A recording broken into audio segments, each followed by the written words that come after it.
Emily Carmichael, screenwriter. Did I say it wrong? Yep. Screenwriter Emily Carmichael, Bryce Dallas Howard, Dewanda Wise, and someone named Jeff Goldblum. I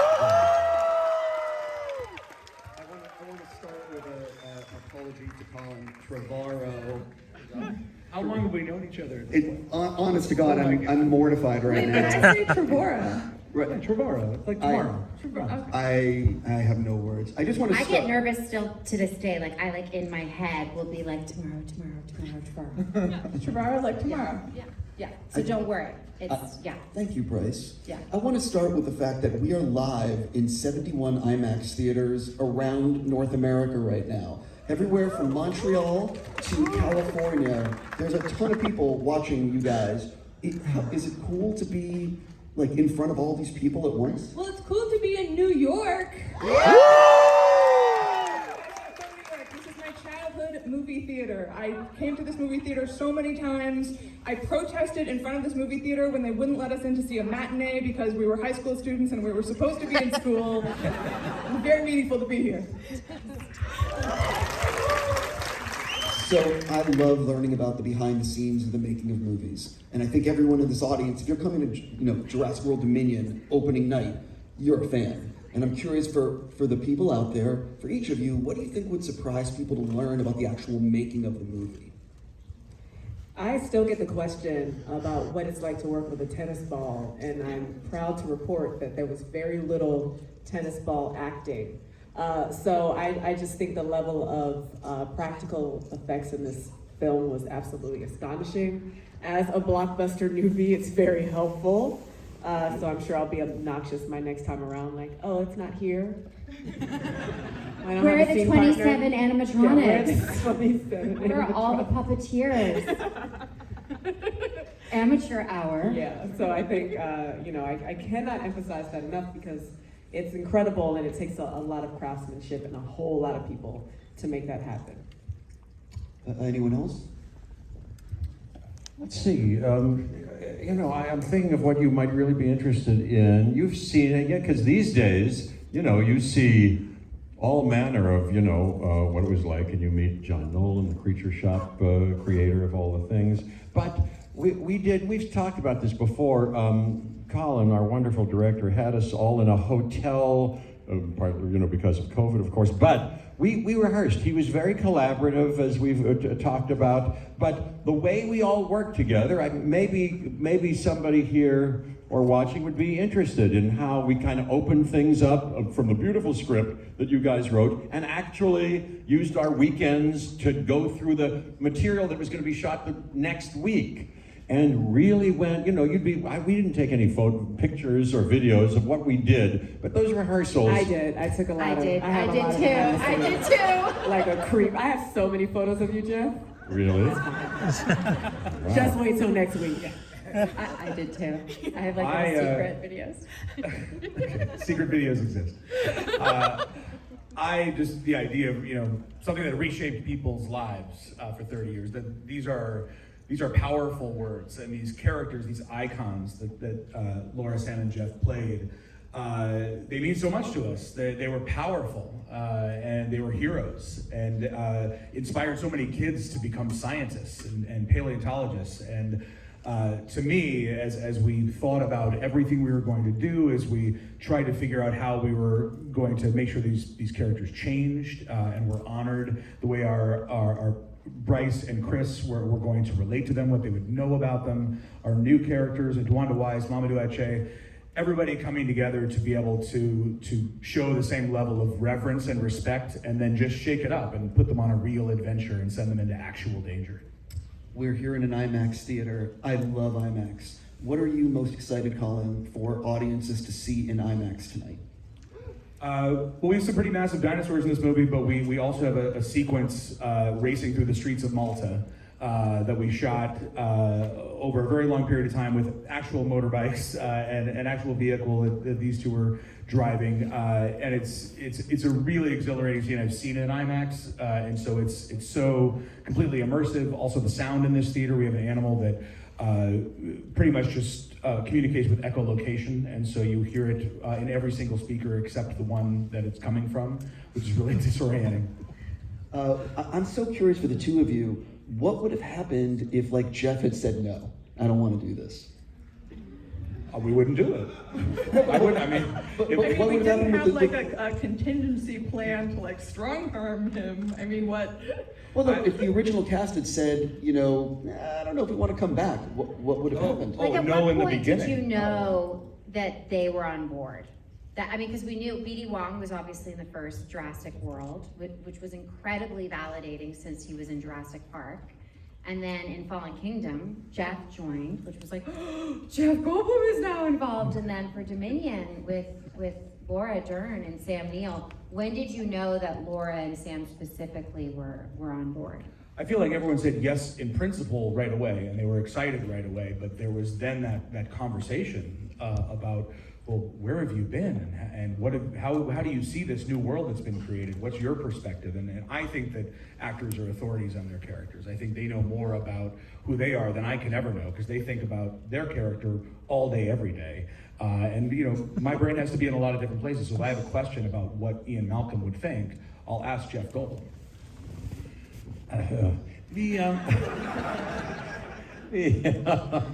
Well, first of all, the premise of the question, in what crazy alternate universe would I have ever said no that doesn't exist? I don't care how many multiverses there are. There's none of them have me saying no. But had I, for some reason, been unable to do it, I'm sure it would have been like that TV series Bewitched. Without any explanation, they would have replaced me in this movie with possibly John Turturro, possibly Kevin Kline. I don't know. I'm sure the list is long and fruitful, and we might Now all there's have been one better. Dr. Ian Malcolm. There is one, and it's you, sir. Oh, get out of there. Bryce, I'm curious, in the last few years, you've been doing some directing. You've directed The Mandalorian. I believe the Boba Fett.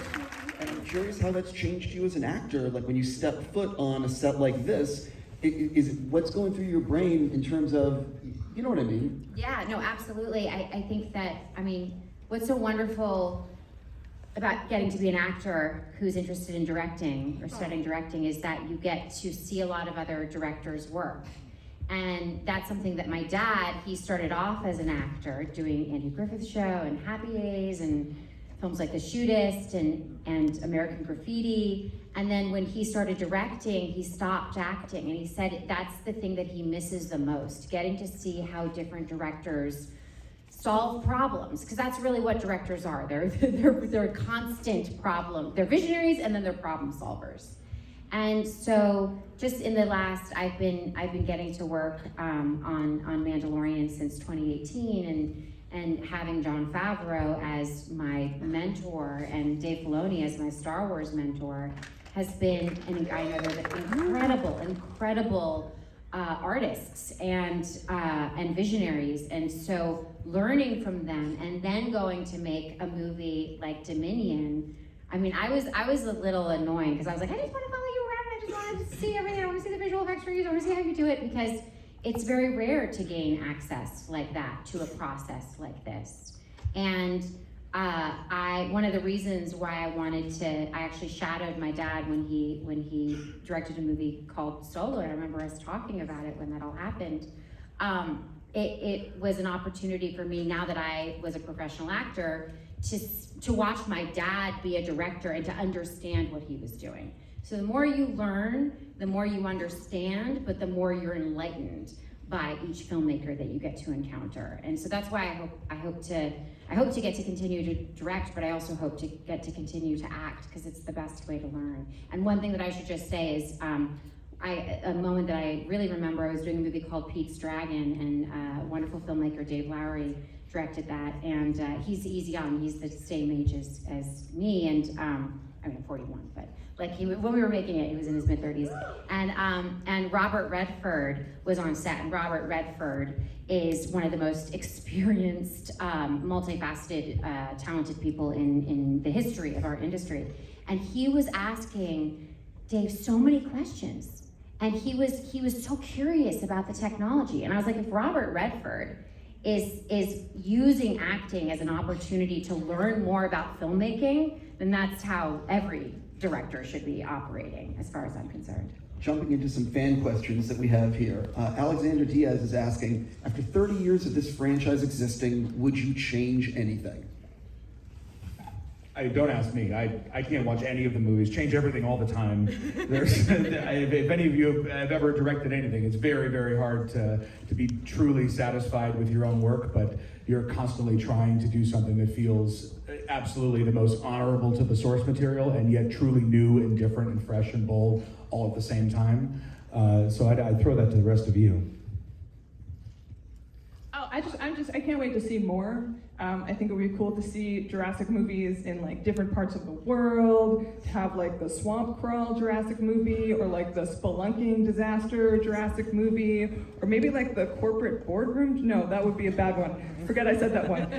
But like cool other locations, I think that would be really thrilling. Yes. Because we have so many fan questions, if you don't mind, let's move on to the next one. So Corey wants to know, if Jurassic Park really existed, would you go? Nobody here, nobody on this panel. Not one person on this panel. I would go. I would go. Emily, and we have a taker. She doesn't learn. Somebody has to not learn in order for the story to go on. That's true. Jeff, would you go? Yes. Yes, so that I could assert some leverage on the decision makers and possibly change their minds for the better.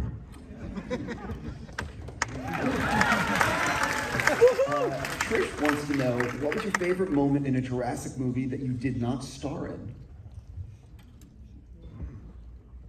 Kitchen scene in the first Jurassic Park, you know, the green jello leading into the kitchen, that whole sequence, unreal. Well, I didn't star in any moment, so this is an easy question for me. But the moment when Bryce and Dewanda's character meet in our movie remains one of my favorite sequences. Yeah, we meet in a bathroom, spoiler. In a bathroom. In a ladies' room.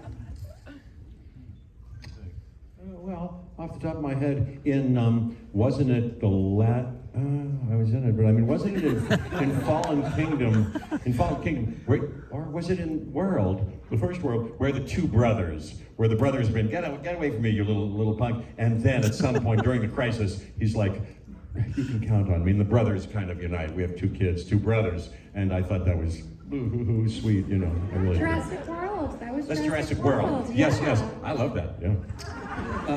Brian has a question for everyone. If you could pick one dinosaur, or if you could pick any dinosaur to have as a pet, which dinosaur would you choose and why? I mean, I'd be stupid. I'd go Velociraptor. I'm sorry. You can't stop me. You're consistent. You're like, bring that park back. Yeah. She doesn't Put me learn. in with the Velociraptor They're cage. so beautiful. It's true. We're asked this, believe it or not, What dinosaur? What Yes, dinosaur? what dinosaur? I know, we're asked this often. I've given a different answer every time, and off the top of my head, thinking clearly, I think it would be a compy. I think if I put that compy on a leash and walked down the street with it, it would be pretty protective. I said compies earlier today when someone asked me that question, and then I quickly realized that the other day I saw two rats within 5 minutes of each other, and compies is a lie. Because compies are the rats of the franchise, in my opinion. Yeah. Sparrow wants to know, what was the most challenging part about playing this role, which is clearly for the actors? Just clearly what? For the actors. Over the end. I was just working on not pulling a hamstring, to be really, it's one thing to train for a role and another thing to do a sequence repeatedly over and over and over again with that level of adrenaline, and it's sprinting, it's not cross country, it's like sprinting every time. So yeah, just staying as well and stretched as possible. Probably most It's challenging. the same for me. Yeah, for sure. You just, because the second there's an injury, game over. And so it's your job to be able to show up on set and deliver again and again and again, and whatever it takes to get there, is definitely a huge focus for us. So yeah, taking some hits. My theory is that if it heals within a week-ish, it's fine. I would say, one answer off the top of my head is, in many different ways, not to let the opportunity down, and somehow come up to an optimal discharging of the obligation. And so that's kind of challenging in many different ways. But having heard you say that, oh yes, there was you remember that day, and you'll see it in the movie where I had to sprint like Usain Bolt. Away from a dinosaur. And as you know, I have not disclosed this yet to anyone publicly, and I won't tell them the whole story, but there was running, there was sprinting involved, and yes, I was also concerned. I didn't want to, because I have also pulled a hammy here and there on other occasions. I didn't want that to happen. You helped me on that night, and then in the editing. You helped him some more. You helped me some more, very gracefully. Jeff is very musical, and Very musical. and jazz kind of flows. He's got through jazz his run. body. Jazz a run. And he jazz has run. this run Yeah, where jazz you can almost see him like counting off as he's Yeah, running. keeping time. Keeping Yes. time in the run, and so there was a couple like, well, we don't need to keep time. We don't need the That's jazz. right. Try that again, Jeff. But Yeah. this time, yeah, that's right. This is going to be the last question for you guys. This is from Gabriel. How did you feel filming the last scene, knowing that this is the end of the trilogy? No, it was Yeah. the most emotional day of filming that I've ever experienced. Yeah, it was the very last thing. The very last thing we did had everyone in it. At the end of the film, everyone is packed into this tiny helicopter. And when I looked in at all of you, you were to my right. You're flying the helicopter, and then it looked like E.T.'s closet with all of these faces of all these people who I loved and who I made this film with. And they were all looking back at me, and we were all feeling the same thing. And it was really the last shot that we did, was this whole group together. And it's very rare that you wrap all the actors on a movie on the same night, especially a cast as large as this one. And we've been through a lot, and so it was very meaningful. It was very special. Yeah, for me it was meaningful too, but I gotta tell you the truth. The truthful answer is, like oftentimes the last, because you've had last things here and there after a big, investment of some kind, I've always kind of, and probably as I remember on this occasion too, kind of don't get too caught up with the goodbye fellow actors, hasn't this been fun? There's still something in that shot, whatever it was, that how do I make this good? How do I not make it bad? How do I don't want to do it and then, what could I have done differently? The last shot, So I'm kind of focused thinking, that's kind of what happens. And then when it ends, there's goodbye everybody and all that, but that takes a while sometimes for me to process. It's not all at once, that's the end, we do, a kind of, expulsion of something or a feeling of, take my girdle off, or that kind of takes a little processing. I'm still kind of processing it. I think that's really true. I remember I was very emotional that night for sure. And I don't know if you remember, because we flew back together, I basically cried the entire flight. It was real sad. B.D. Wong was like, our leading lady is not okay.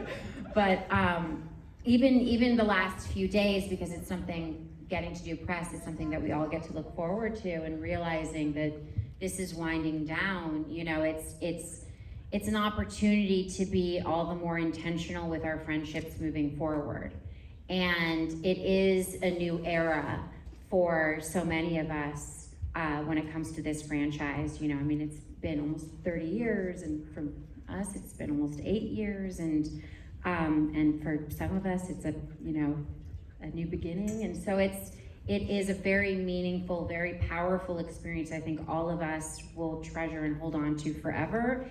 And it is incredibly bittersweet that it's coming to a close, because it has been so wonderful. So it's like the end of summer camp, Yeah, it's a profound privilege. It really is a profound privilege. And like every moment of life or passionate work, I'm always aspiring to really appreciated when it happens, you know.